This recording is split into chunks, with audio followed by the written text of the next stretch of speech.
한강의 기적이라는 건 그냥 책 속 숫자일 뿐이야. 현실은 다를 거야. 뉴욕 컬럼비아 대학 도시문화연구소에서 동료 교수가 닐 스펜서에게 말했습니다. 1인당 GDP 100달러에서 3만 달러로. 그런 성장엔 반드시 숨겨진 대가가 있어. 15년간 전 세계 30개 도시를 연구해온 닐조차 고개를 끄덕였습니다.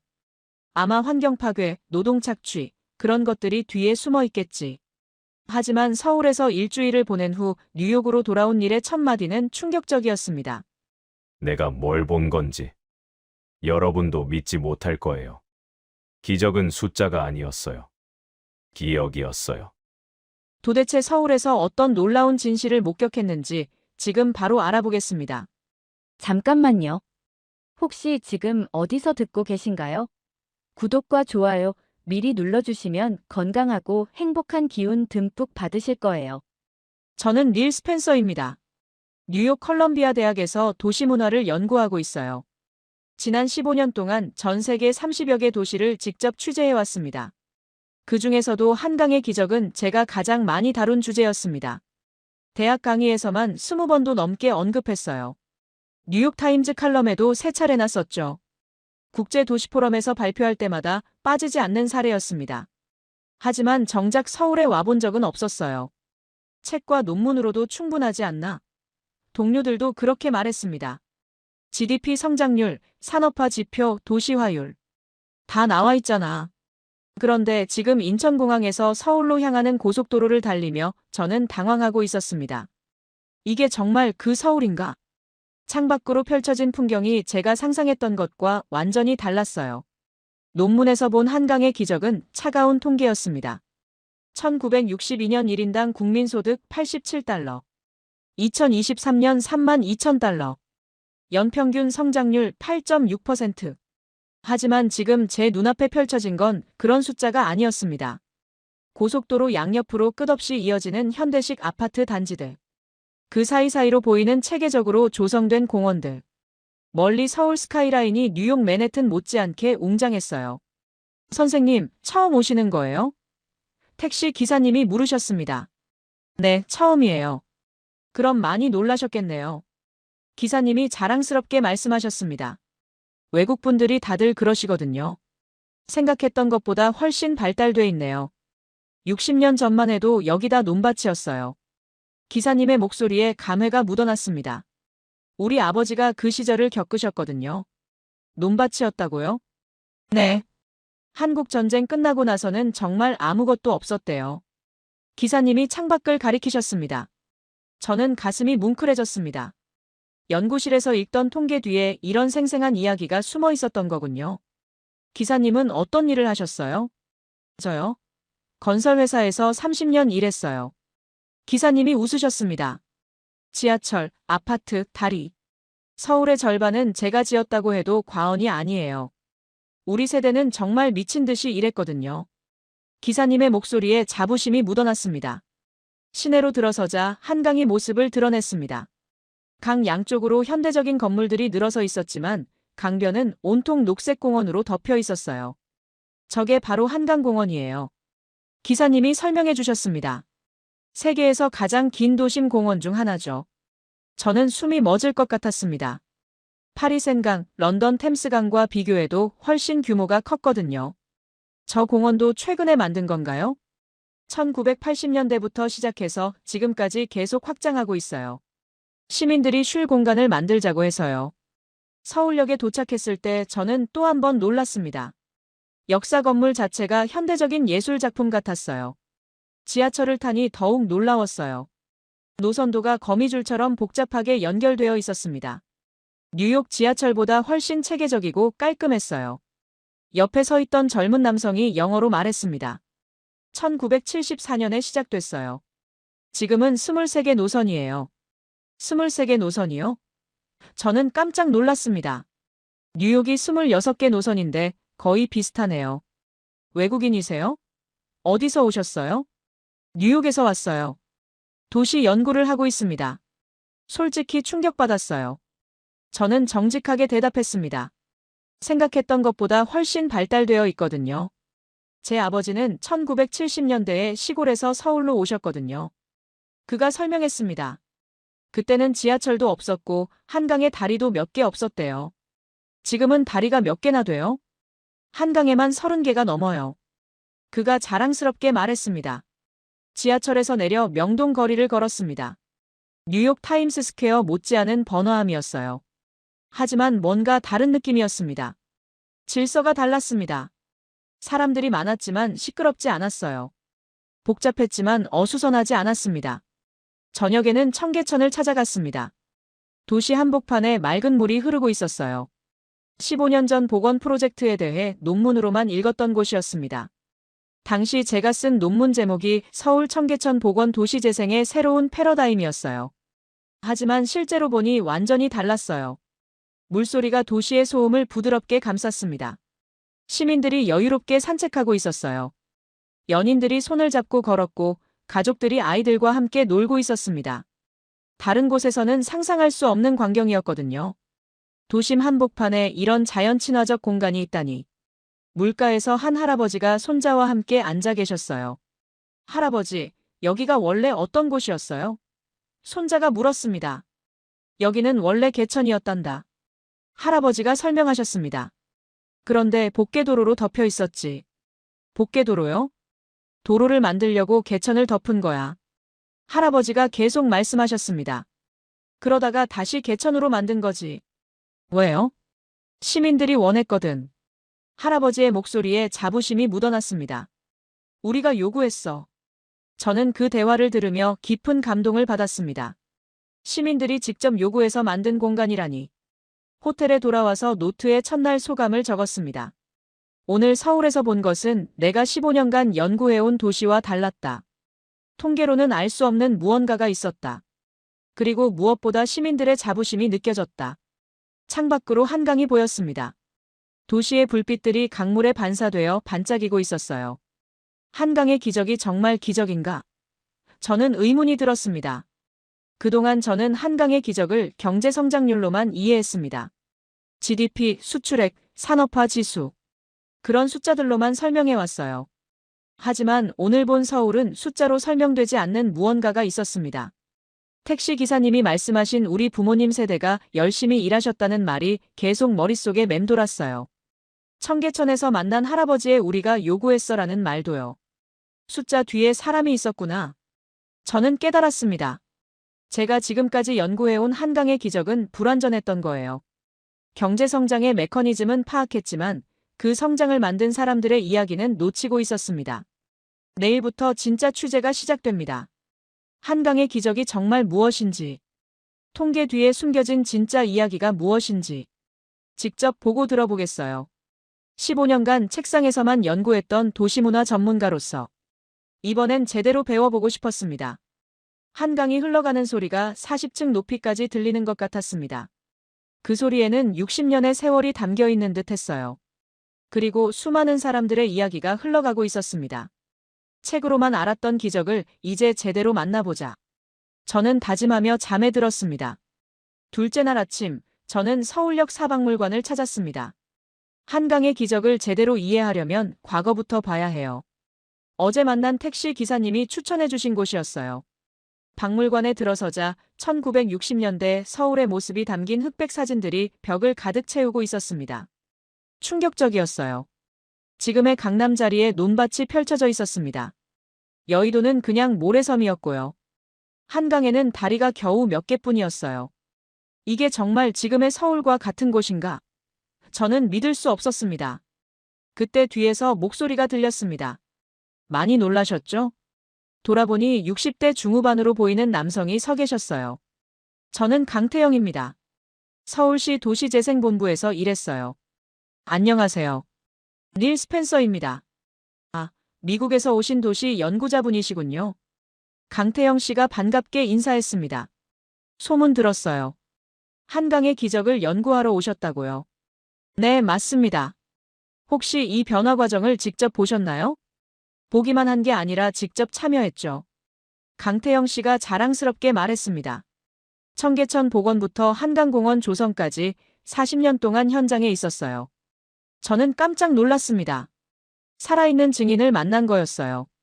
그럼 1960년대부터 지금까지의 변화를 모두 보신 거군요. 맞아요. 제가 대학 졸업하고 시청에 들어간 게 1979년이었거든요. 강태영 씨가 사진을 가리키며 설명했습니다. 이 사진은 1970년 한강대교 건설 현장이에요. 사진 속에는 수백 명의 노동자들이 강 위에서 작업하고 있었습니다. 헬멧도 제대로 쓰지 못한 채 위험한 곳에서 일하고 있었어요. 정말 위험해 보이네요. 위험했죠. 그래도 다들 열심히 했어요. 강태영 씨의 목소리에 감회가 묻어났습니다. 우리가 더 나은 나라를 만들겠다는 마음이었거든요. 다른 사진으로 넘어갔습니다. 1970년대 경부고속도로 건설 현장이었어요. 이것도 그 시절 이야기죠. 1968년에 시작해서 1970년에 완공됐어요. 강태영 씨가 설명했습니다. 서울에서 부산까지 416km를 2년 4개월 만에 뚫은 거죠. 2년 4개월이요? 저는 놀랐습니다. 그게 가능한가요? 불가능해 보였죠. 하지만 해냈어요. 강태영 씨가 단호하게 말했습니다. 온 국민이 매달렸거든요. 그가 다른 전시품을 보여줬습니다. 1970년대 건설 현장에서 사용했던 도구들이었어요. 지금 봐서는 정말 원시적이었습니다. 이런 장비로 경부고속도로를 만들었다고요? 대부분 손으로 했어요. 강태영 씨가 웃었습니다. 삽과 곡괭이가 주력 장비였죠. 그럼 얼마나 많은 사람이 참여한 건가요? 전국에서 7만 명이 넘는 노동자가 투입됐어요. 그가 자료를 보여줬습니다. 하루 평균 5만 명이 현장에서 일했죠. 저는 그 숫자에 압도됐습니다. 5만 명이 매일 산을 깎고 터널을 뚫었다는 거였어요. 왜 그렇게 서둘렀을까요? 시간이 없었거든요. 강태영 씨가 진지하게 말했습니다. 1960년대 한국은 세계 최빈국 중 하나였어요.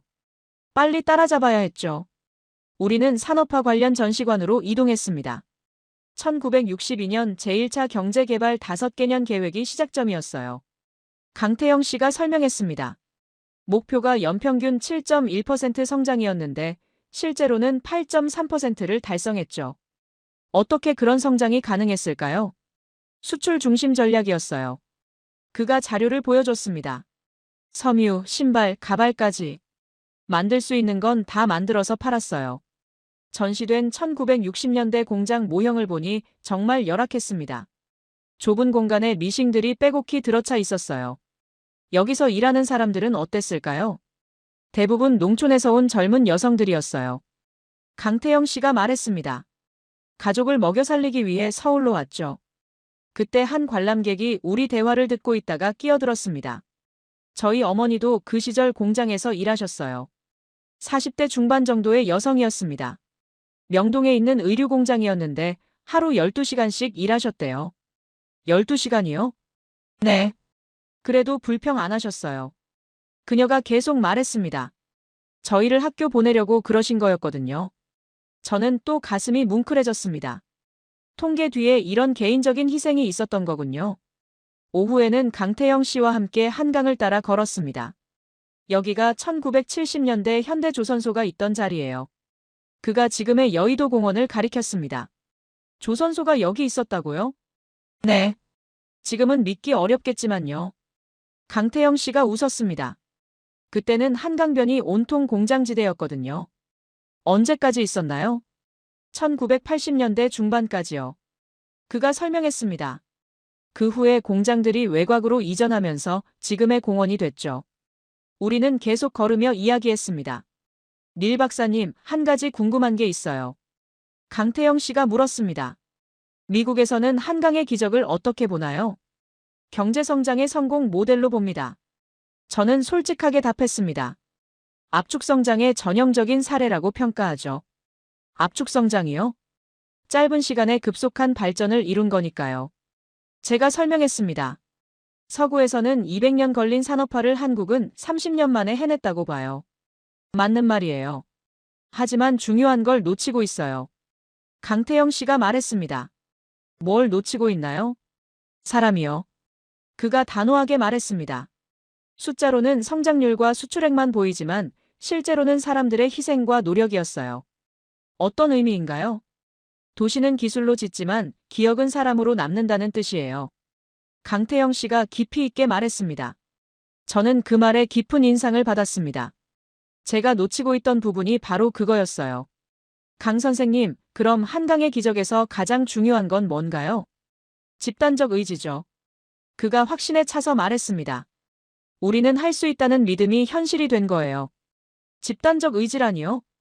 개인이 아니라 모든 국민이 한 방향으로 간 거예요. 강태영 씨가 설명했습니다.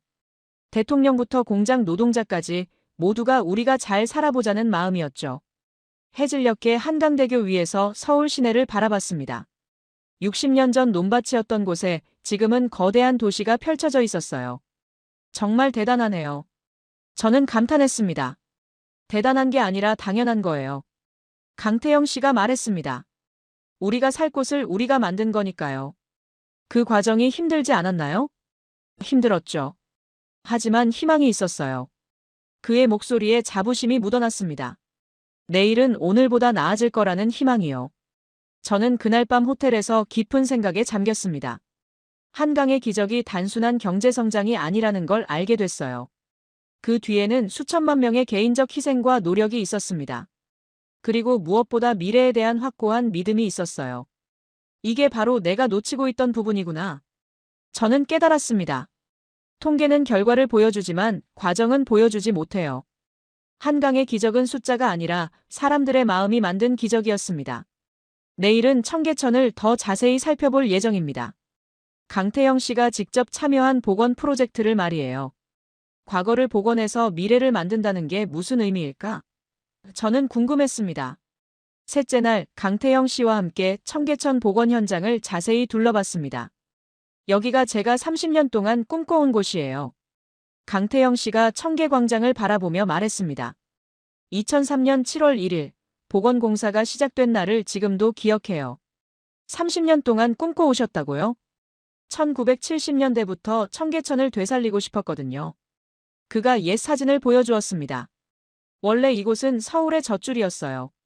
사진 속 1950년대 청계천은 맑은 물이 흐르는 아름다운 개천이었습니다. 아이들이 물놀이를 하고 아낙네들이 빨래를 하고 있었어요. 그런데 왜 덮어버린 건가요? 개발 논리 때문이었죠. 강태영 씨가 쓴웃음을 지었습니다. 1958년부터 복개 공사가 시작됐어요. 도로가 필요하다고 해서요. 시민들은 반대하지 않았나요? 그때는 개발이 우선이었어요. 그가 설명했습니다. 하루라도 빨리 잘 살아보자는 마음이었죠. 우리는 청계천을 따라 걸으며 이야기를 계속했습니다. 복원을 결심한 계기가 있었나요? 1990년대 들어서면서 생각이 바뀌기 시작했어요. 강태영 씨가 회상했습니다. 경제는 성장했는데 뭔가 잃어버린 게 있다는 느낌이었죠. 무엇을 잃어버렸다고 생각하셨나요? 정체성이요. 그가 단호하게 말했습니다. 서울의 혼이라고 할까요? 그때 지나가던 할아버지가 우리를 알아보시고 말씀하셨습니다. 어머, 강 과장님 아니세요? 70대로 보이는 할아버지였어요. 윤병준 선배님. 강태영 씨가 반갑게 인사했습니다. 오랜만이에요. 이분은 윤병준 선배님이에요. 강태영 씨가 저에게 소개했습니다. 30년 동안 서울 시내버스를 모르셨죠? 안녕하세요. 닐 스펜서입니다. 어머, 외국분이시네요. 윤병준 할아버지가 신기해하셨습니다. 청계천 구경하러 오셨나요? 네, 연구를 위해서요. 그럼 제가 옛날 이야기 좀 해드릴까요? 할아버지가 웃으셨습니다. 저는 이 동네에서 70년을 살았거든요. 할아버지는 청계천변 벤치에 앉으시며 이야기를 시작하셨습니다. 제가 어릴 때는 청계천이 그냥 하수구였어요. 할아버지가 말씀하셨습니다. 냄새가 정말 심했죠. 하수구요? 네. 1960년대부터 오염이 심해졌거든요. 할아버지가 계속 설명하셨습니다. 그래서 덮어버린 거예요. 냄새 때문에. 그럼 복개도로가 오히려 좋았겠네요. 처음엔 그랬어요. 할아버지가 고개를 끄덕이셨습니다. 도로가 생기니까 교통이 편해졌죠. 언제부터 문제가 됐나요? 1990년대 들어서면서요. 할아버지가 회상하셨습니다. 고가도로가 노후화되기 시작했거든요. 강태영 씨가 보충 설명했습니다. 안전 문제가 심각해졌어요. 언제 무너질지 모르는 상황이었죠. 그래서 복원을 결심한 거군요. 그것도 있지만 더 중요한 이유가 있었어요. 윤병준 할아버지가 말씀하셨습니다. 무엇이었나요? 추억이에요. 할아버지의 목소리에 그리움이 묻어났습니다. 어릴 때 물고기 잡던 기억, 친구들과 놀던 기억들이요. 저는 감동받았습니다. 복원의 이유가 실용적인 것만이 아니었던 거군요. 할아버지, 지금의 청계천을 보시면 어떠세요? 손주들이랑 같이 와요. 할아버지가 환하게 웃으셨습니다. 물고기 구경하고 분수 보고. 정말 좋아해요. 예전 기억과 비교하면요? 더 좋아요. 할아버지가 단호하게 말씀하셨습니다. 예전에는 더러웠는데 지금은 깨끗하거든요. 오후에는 청계천 복원 과정에 대해 더 자세히 들어봤습니다. 가장 어려운 점이 뭐였나요? 제가 강태영 씨에게 물었습니다. 시민들 설득이었어요. 그가 솔직하게 답했습니다. 상인들은 장사에 지장이 있다고 반대했고요. 당연한 반응이겠네요. 교통 전문가들도 반대했어요. 강태영 씨가 계속 설명했습니다. 도심 교통이 마비될 거라고 했죠. 실제로는 어땠나요? 처음에는 정말 힘들었어요. 그가 인정했습니다. 공사 기간 중에는 불편이 많았죠. 그래도 끝까지 추진한 이유가 있나요? 미래를 봤기 때문이에요. 강태영 씨가 확신에 차서 말했습니다. 도시는 기억을 지워버리기 쉽지만 서울은 그 기억을 복원해서 미래로 바꾸고 싶었어요. 그 말이 인상 깊었습니다. 기억을 복원해서 미래로 바꾼다니. 구체적으로 어떤 의미인가요? 청계천은 단순한 물길이 아니에요. 그가 열정적으로 설명했습니다. 서울의 과거를 걷는 길이에요. 과거를 걷는다는 게 우리가 어디서 왔는지 기억하는 거죠. 강태영 씨가 말했습니다. 그래야 어디로 갈지 알 수 있으니까요. 저녁 무렵 청계천에 조명이 켜지기 시작했습니다. 정말 아름다웠어요. 시민들이 하나둘 나와서 산책을 시작했습니다. 젊은 연인들, 가족 단위, 할머니, 할아버지까지 모든 세대가 함께 어우러져 있었어요. 이런 모습을 보면 어떠세요? 제가 강태영 씨에게 물었습니다. 보람을 느껴요. 그가 만족스럽게 말했습니다. 30년간 꿈꾼 일이 현실이 됐으니까요. 후회는 없으세요? 없어요. 그가 단호하게 답했습니다. 힘들었지만 옳은 일이었어요. 그때 한 가족이 지나갔습니다. 초등학생 딸이 아빠에게 묻고 있었어요. 아빠, 여기가 원래 도로였다는 게 정말이에요? 정말이야. 아빠가 어릴 때는 위에 도로가 있었어. 신기하다. 그럼 물고기들은 어디 있었어요? 물고기는 없었지. 지금처럼 예쁘지 않았거든. 저는 그 대화를 들으며 깨달았습니다. 청계천 복원은 단순한 도시계획이 아니었어요. 세대와 세대를 잇는 다리 역할을 하고 있었습니다. 강 선생님, 청계천 복원의 진짜 의미가 뭔가요? 기억의 회복이에요. 그가 깊이 있게 말했습니다. 우리가 누구인지 기억하는 거죠. 그게 왜 중요한가요? 기억이 있어야 정체성이 있거든요. 강태영 씨가 설명했습니다. 정체성이 있어야 올바른 방향으로 갈 수 있고요. 저는 그날 밤 많은 생각을 했습니다. 청계천 복원은 단순한 환경 개선이 아니었어요. 도시의 혼을 되찾는 작업이었습니다. 과거와 현재, 그리고 미래를 연결하는 시간의 달이었어요. 한강의 기적이 경제 성장만이 아니구나. 저는 깨달았습니다. 정신적 성숙도 포함된 거였어. 미국에서는 오래된 것을 부수고 새로 짓는 게 발전이라고 생각해요. 하지만 한국은 과거를 되살려서 미래로 나아가는 길을 택했습니다. 이게 바로 한국만의 특별함이구나. 저는 확신했습니다. 내일은 한강의 생태계를 살펴볼 예정입니다. 경제 발전과 환경 보전이 어떻게 공존할 수 있는지 배워보고 싶었어요. 청계천의 물소리를 들으며 잠에 들었습니다. 그 소리에는 서울 600년의 기억이 담겨 있는 것 같았어요. 넷째 날 이소은 씨와 함께 한강의 생태계를 탐방했습니다. 안녕하세요. 이소은입니다. 30대 초반으로 보이는 여성이 반갑게 인사했습니다. 한강 생태교육 해설사이고 서울대에서 생태학을 전공했어요. 안녕하세요. 닐 스펜서입니다. 닐 박사님이 한강의 생태계에 관심을 가져주셔서 정말 기뻐요. 이소은 씨가 웃으며 말했습니다. 오늘 정말 특별한 걸 보여드리고 싶어요. 우리는 여의도 한강공원에서 시작했습니다. 여기가 바로 람사르 습지 밤섬이에요. 이소은 씨가 강 가운데 작은 섬을 가리켰습니다. 람사르 습지요? 저는 놀랐습니다. 도심 한복판에 국제적으로 보호받는 습지가 있다고요? 네, 2012년에 등록됐어요. 이소은 씨가 자랑스럽게 설명했습니다. 전 세계 람사르 습지 중에서 도심에 있는 건 여기뿐이에요. 정말 특별하네요. 그런데 더 놀라운 건 이 섬이 한때 사라진 적이 있다는 거예요. 이소은 씨가 놀라운 이야기를 들려줬습니다. 사라졌다고요? 1968년에 여의도 개발을 위해서 폭파됐어요. 그녀가 설명했습니다. 그런데 1980년대부터 자연스럽게 다시 생겨나기 시작한 거죠. 어떻게 그런 일이 가능하죠? 강물이 흘러오면서 퇴적물이 쌓인 거예요. 이소은 씨가 과학적으로 설명했습니다. 자연이 스스로 회복한 거죠. 망원경으로 밤섬을 자세히 관찰했습니다. 정말 신기했어요. 도시 한복판에서 야생 조류들이 자유롭게 날아다니고 있었습니다. 저기 보이는 새가 뭐예요? 흰죽지예요. 이소은 씨가 설명했습니다. 겨울철 새인데 매년 시베리아에서 날아와요. 시베리아에서요? 네. 3,000km를 날아와서 여기서 겨울을 나요. 그녀가 감동적으로 말했습니다. 한강을 안전한 월동지로 인식하고 있는 거예요.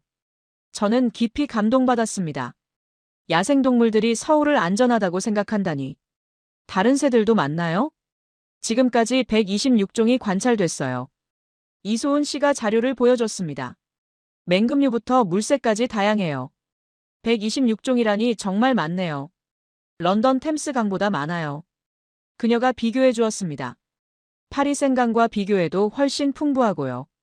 우리는 생태 탐방로를 따라 걸었습니다. 갈대밭 사이로 작은 새들이 뛰어다니고 있었어요. 이 갈대들이 돌아오는 데는 10년이 걸렸어요. 이소은 씨가 설명했습니다. 사람의 발자국이 멈추고 나서요. 발자국이 멈췄다는 게 무슨 의미예요? 개발을 멈춘 거죠. 그녀가 단호하게 말했습니다. 1990년대부터 한강변 개발을 제한하기 시작했어요. 왜 개발을 제한했나요? 시민들이 요구했거든요. 이소은 씨가 설명했습니다. 더 이상 자연을 파괴하지 말자고요. 그때 물 위에서 큰 물결이 일었습니다. 뭐지? 수달이에요. 이소은 씨가 흥분해서 말했습니다. 정말이었어요.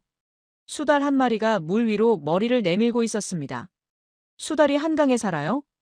2018년부터 목격되기 시작했어요. 이소은 씨가 설명했습니다. 수달은 물이 1급수에 가까워야만 사는 동물이거든요. 1급수라고요? 네. 지금 한강 물질은 2급수 수준이에요. 그녀가 자랑스럽게 말했습니다. 수돗물로 사용할 수 있을 정도로 깨끗해요. 저는 믿을 수 없었습니다. 도심을 흐르는 강이 이렇게 깨끗하다니. 어떻게 이렇게 깨끗해진 건가요? 40년간의 노력 결과예요. 이소은 씨가 설명했습니다. 1980년대부터 수질 개선 사업을 계속해왔거든요. 구체적으로 어떤 노력을 했나요? 우선 공장들을 상류에서 하류로 이전했어요. 그녀가 설명했습니다. 그리고 하수처리장을 대폭 확충했고요. 시민들의 역할도 있었나요? 물론이죠. 가장 중요했어요. 이소은 씨가 강조했습니다. 시민들이 세제 사용을 줄이고 음식물 쓰레기를 함부로 버리지 않았어요. 오후에는 난지 생태습 지원을 방문했습니다. 여기가 원래 쓰레기 매립장이었어요. 이소은 씨가 지금은 아름다운 연꽃밭이 된 곳을 가리켰습니다. 쓰레기 매립장이요? 1978년부터 1993년까지 15년 동안 서울의 모든 쓰레기가 여기 왔어요. 그녀가 설명했습니다. 지금은 믿기 어렵겠지만요. 정말 믿기 어려웠습니다. 온통 푸른 습지와 연꽃으로 가득한 곳이 쓰레기 매립장이었다니. 어떻게 이렇게 바뀐 건가요? 2002년 월드컵을 계기로 생태공원을 만든 거예요. 이소은 씨가 설명했습니다. 전 세계 사람들에게 보여주고 싶었거든요. 정말 대단한 변화네요. 한국 사람들의 의지를 보여주는 사례라고 생각해요. 그녀가 자부심을 드러냈습니다. 습지를 돌며 다양한 생물들을 관찰했습니다. 물속에서는 붕어와 잉어가 헤엄치고 있었고 하늘에서는 외가리가 날아다니고 있었어요. 이 모든 생물들이 언제부터 살기 시작한 건가요? 생태공원이 조성된 후 자연스럽게 찾아왔어요. 이소은 씨가 설명했습니다. 인위적으로 방사한 게 아니라 스스로 온 거예요. 스스로 왔다고요? 환경이 좋아지니까 자연스럽게 찾아온 거죠. 그녀가 감동적으로 말했습니다. 이게 바로 자연의 회복력이에요. 해질녘에 한강대교 위에서 전체 풍경을 바라봤습니다. 정말 아름다웠어요. 도시와 자연이 완벽하게 조화를 이루고 있었습니다. 이소은 씨, 한강의 생태 복원에서 가장 중요한 건 뭔가요? 인내와 믿음이에요. 그녀가 진지하게 말했습니다. 자연은 시간이 필요하거든요. 시간이요? 한강이 지금 상태가 되기까지 40년이 걸렸어요. 이소은 씨가 설명했습니다. 그 40년 동안 시민들이 포기하지 않았던 거죠. 어떻게 그런 인내가 가능했을까요? 미래 세대를 생각했기 때문이에요. 그녀가 확신에 차서 말했습니다. 우리 아이들에게 깨끗한 강을 물려주고 싶었던 거죠. 그때 한 가족이 지나갔습니다. 초등학생 아이가 엄마에게 말하고 있었어요. 엄마, 한강에 수달이 산다는 게 정말이에요? 정말이야. 물이 깨끗해져서 돌아온 거야. 우와, 신기하다. 나도 수달 보고 싶어요. 저는 그 대화를 들으며 깊은 감동을 받았습니다. 아이들이 자연스럽게 환경의 소중함을 배우고 있었어요. 이소은 씨, 한강의 미래는 어떨 것 같아요? 더욱 아름다워질 거예요. 그녀가 희망에 차서 말했습니다. 지금도 계속 좋아지고 있거든요. 계속 좋아지고 있다고요? 네. 매년 새로운 종들이 발견되고 있어요. 이소은 씨가 설명했습니다. 생태계가 점점 풍부해지고 있다는 뜻이죠. 저는 그날 밤 깊은 깨달음을 얻었습니다. 한강의 기적은 경제 성장만이 아니었어요. 생태계 복원도 포함된 진정한 의미의 발전이었습니다. 성장과 보전을 동시에 이룬 세계 유일의 사례였어요. 이게 바로 지속 가능한 발전이구나. 저는 확신했습니다. 내일은 이런 발전에 대해 회의적인 시각도 들어볼 예정입니다. 모든 이야기에는 다양한 관점이 있으니까요. 한강의 물소리를 들으며 잠에 들었습니다. 그 소리에는 생명의 힘이 담겨 있는 것 같았어요. 다섯째 날, 저는 예상치 못한 사람을 만났습니다. 닐 박사님이시군요. 호텔 로비에서 한 남성이 저에게 다가왔습니다. 빈센트 리우입니다. 유튜브 채널 URBANRISE를 운영하고 있어요. 안녕하세요. 저는 조금 당황했습니다. 어떻게 제 일정을 아는 건가요? 한강 다큐멘터리 촬영 중이시죠? 빈센트가 능숙하게 웃었습니다. 소문이 났어요. 흥미로운 주제네요. 빈센트 리우는 40대 초반의 중국계 캐나다인이었습니다. 도시 부동산 투자 전문가라고 자기소개를 했어요. 실례지만 무슨 일로 저를 찾으신 건가요? 조언을 드리고 싶어서요. 빈센트의 눈빛이 차갑게 변했습니다. 한강의 기적이라는 게 과연 기적인지 말이에요. 무슨 뜻인지 모르겠는데요. 한국의 성장은 인정합니다. 빈센트가 천천히 말했습니다. 하지만 과대포장된 면이 있어요. 과대포장이라니요? 미화된 거죠. 실제로는 전형적인 개발도상국 성장 패턴이에요. 그가 냉소적으로 웃었습니다. 값싼 노동력과 환경 파괴를 바탕으로 한 성장일 뿐이에요. 저는 불쾌감을 느꼈습니다. 지난 나흘 동안 제가 본 것들을 완전히 무시하는 태도였거든요. 그런 시각도 있을 수 있겠지만 시각이 아니라 사실이에요. 빈센트가 끼어들었습니다. 투자자 관점에서 보면 한국 모델은 지속 가능하지 않아요. 지속 가능하지 않다고요? 청계천 복원을 예로 들어볼까요? 빈센트가 도발적으로 말했습니다. 3조 원이 넘는 돈을 들여서 뭘 얻었나요? 시민들의 쉼터를 얻었잖아요. 쉼터라고요? 빈센트가 비웃었습니다. 그 돈으로 지하철을 더 지었다면 훨씬 실용적이었을 텐데요. 저는 화가 나기 시작했습니다. 모든 걸 돈으로만 계산하시는 건가요? 비즈니스에서는 당연한 거 아닌가요? 빈센트가 냉정하게 대답했습니다. 감정론으로는 투자자를 설득할 수 없어요. 감정론이라고요? 그렇지 않나요? 빈센트가 계속 도발했습니다. 한강변 부지를 공원으로 만든 것도 비경제적 선택이었어요. 어떤 의미에서요? 부동산 가치를 생각해 보세요. 빈센트가 계산기를 꺼냈습니다. 한강변 땅값이 평방미터당 얼마인지 아세요? 모르겠는데요. 1천만 원이 넘어요. 그가 자신만만하게 말했습니다. 그런 땅을 새들한테 줬다는 게 이해가 안 돼요. 저는 그의 논리에 혐오감을 느꼈습니다. 그때 갑자기 휴대폰이 울렸습니다. 빈센트가 전화를 받았어요. 네, 알겠습니다. 강변부지 매입건 계속 진행하세요. 저는 깜짝 놀랐습니다. 강변부지 매입이라고요? 빈센트가 전화를 끊고 돌아왔지만 이미 저는 들어버렸어요. 빈센트 씨, 혹시 한강변 부지를 매입하려고 하시는 건가요? 그게 중요한가요? 빈센트가 당황한 기색을 보였습니다. 중요하죠. 혹시 개발 목적인가요? 개발이 뭐가 나쁜가요? 빈센트가 방어적으로 말했습니다. 경제 발전을 위해서는 필요한 일이에요. 저는 이제 모든 게 이해됐습니다. 빈센트가 한강을 폄하하는 이유가 있었던 거예요. 그래서 한강의 가치를 깎아내리려는 거군요. 가치를 깎아내린다고요? 빈센트가 목소리를 높였습니다. 저는 현실을 말하고 있을 뿐이에요. 현실이라는 게 뭔가요? 한국의 성장은 환경을 희생한 대가였어요. 빈센트가 단호하게 말했습니다. 지금 생태복원이라고 하지만 그건 죄책감의 표현일 뿐이에요. 저는 더 이상 참을 수 없었습니다. 빈센트 씨, 죄송하지만 저는 갈게요. 잠깐만요. 이야기가 끝나지 않았는데요. 끝났어요. 제가 단호하게 말했습니다. 당신 같은 사람과는 더 이상 이야기할 게 없어요. 빈센트의 얼굴이 붉어졌습니다. 후회할 거예요. 그가 위협적으로 말했습니다. 한강의 기적이라는 게 얼마나 허상인지 곧 알게 될 테니까. 허상이라고요? 제가 돌아서며 말했습니다. 지난 나흘 동안 제가 본 게 허상인가요? 기자라면 좀 더 객관적이어야 하는 거 아닌가요? 빈센트가 마지막으로 도발했습니다. 감정에 휘둘리면 기자가 아니라 관광객이에요. 그 말에 저는 정말 화가 났습니다. 하지만 대답하지 않았어요. 엘리베이터에서 저는 깊은 생각에 빠졌습니다. 빈센트 같은 시각도 분명히 존재해요. 모든 걸 경제적 가치로만 판단하는 관점. 자연보다 개발을 우선시하는 논리. 하지만 제가 지난 나흘 동안 본 것은 그런 차가운 계산과는 달랐어요.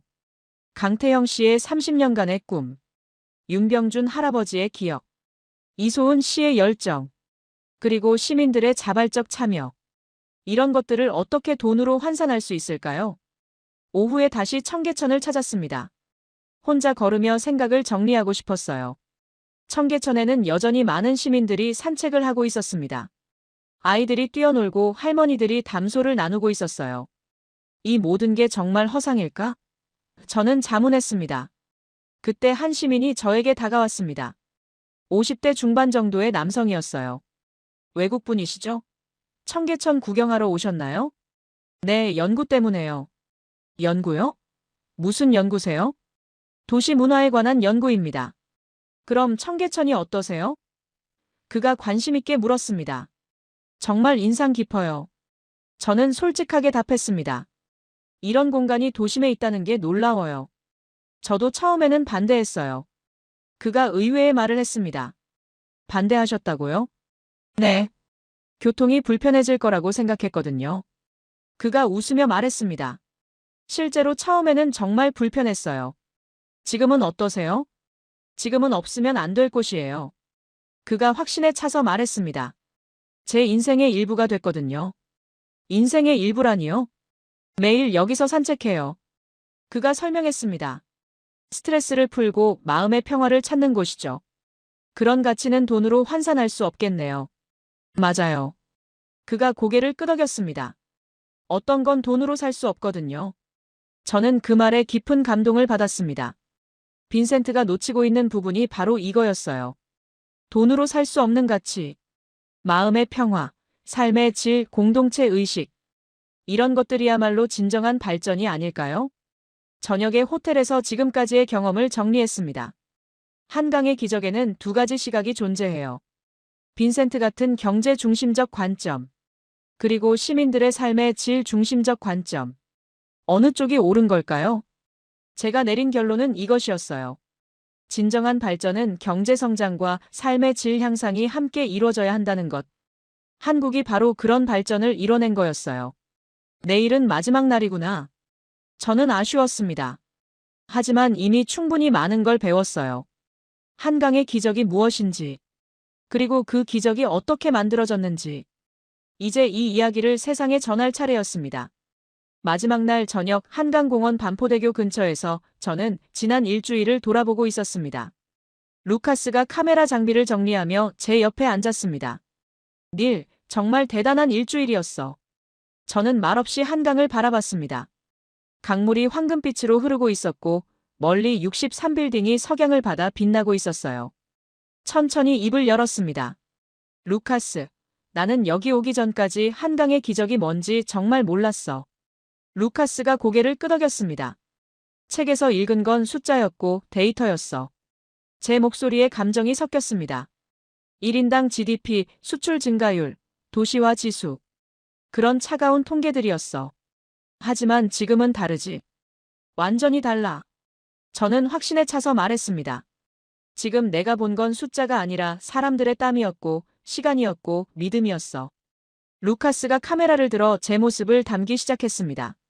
1960년대부터 지금까지. 저는 계속 말했습니다.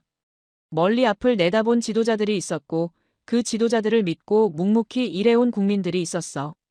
바로 그 사람들이 기적을 만든 거지. 맞아. 제 말에 확신이 실렸습니다. 강태형 씨 같은 공무원들이, 윤병준 할아버지 같은 시민들이, 이소은 씨 같은 전문가들이. 멀리서 아이들의 웃음소리가 들렸습니다.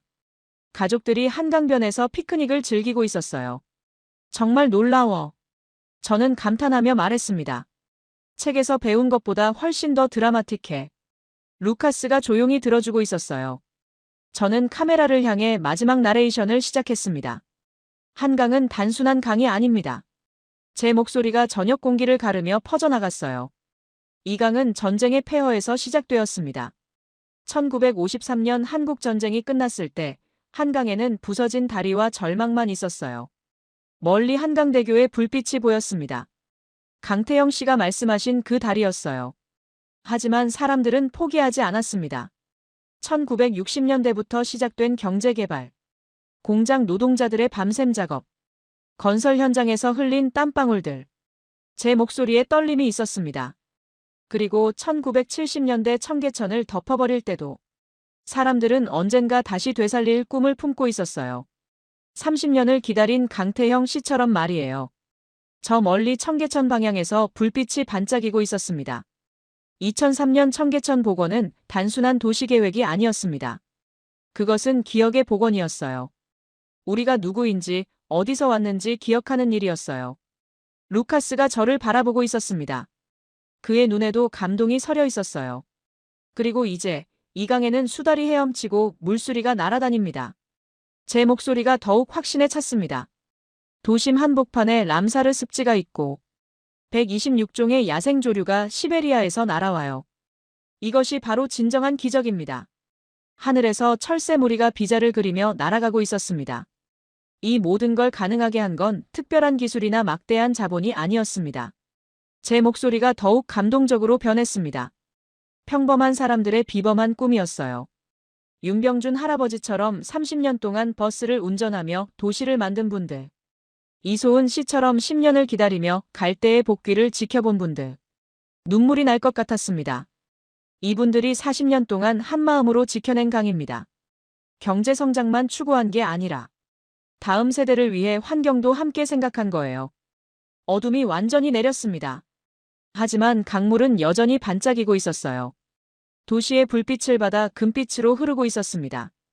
한강의 기적은 GDP 성장률이나 수출 실적에만 있는 게 아니었어요. 저는 카메라를 내려놓고 루카스에게 말했습니다. 그럼 뭐가 진짜 기적이야? 마음이야. 저는 확신에 차서 말했습니다. 개인의 이익보다 공동체를 생각하는 마음. 지금보다 미래를 생각하는 마음. 그런 마음들이 모여서 이런 강을 만든 거구나. 맞아. 저는 고개를 끄덕였습니다. 그리고 그 마음은 빈센트 같은 사람도 바꿀 수 있어. 빈센트 말이야? 그래. 결국 사람의 마음을 움직이는 건 진정성이거든. 저는 말했습니다. 한강이 가진 진정성 말이야. 그때 제 휴대폰에 메시지가 왔습니다. 놀랍게도 빈센트에게서였어요. 닐 박사님, 오늘 하루 더 생각해봤는데 제가 놓치고 있는 게 있을 수도 있겠네요. 저는 미소 지었습니다. 역시 진정성은 통하는 거였어요. 루카스, 이제 이해했어. 저는 감동하며 말했습니다. 왜 한국 사람들이 이렇게 자랑스러워하는지. 왜? 자신들이 정말 특별한 일을 해냈으니까. 제 목소리에 경외감이 섞였습니다. 세계 어느 나라도 하지 못한 일을 해낸 거야. 강바람이 살랑살랑 불어왔습니다. 상쾌하고 깨끗한 바람이었어요. 내일이면 뉴욕으로 돌아가야 해. 저는 아쉬움을 감추지 못했습니다. 하지만 이 경험은 평생 잊지 못할 거야. 루카스가 말했습니다. 그래. 그리고 이 이야기를 전 세계에 알릴 거야. 저는 다짐했습니다. 한강의 진짜 기적을. 어떻게? 다큐멘터리를 만들고 논문을 쓰고 강연을 할 거야. 저는 구체적인 계획을 말했습니다. 빈센트 같은 사람들이 틀렸다는 걸 보여주겠어.